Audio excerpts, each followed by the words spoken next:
If your loved one is talking about traveling, they're moving further along in the death and dying process. In earlier videos, I've talked about how they get ready. They're talking about wanting to take a trip. They want to take a trip. They're starting to think about the planning stages of taking a trip that you would normally take for a trip.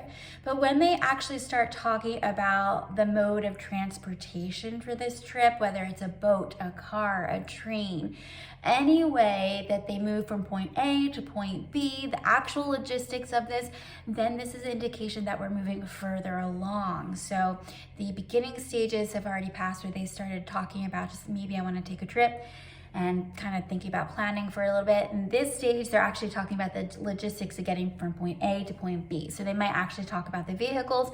They might start talking about things like passports and tickets and actual departure times, and that I need to be ready for this. And there might be some energy and anxiety about like actually getting out of bed, or we need to hurry up because we're gonna miss our train, we're gonna miss our flight, we have to leave now, we have to get to the airport because we have so many hours. Like there's a lot of anxiety around that when we're moving further along in the process. So we're not just planning it now, but they're actually talking about it or living it out in their dreams, and specifically talking about the mode of transportation, not just planning for the trip or packing for the trip, but how they're getting from point A to point B. What vehicle are we talking about? A boat, a plane, a train, and that sort of thing, a car, are they walking, that sort of thing. So mode of transportation, traveling and trips, but now we're actually specifically talking about the vehicle that we're using to make that trip.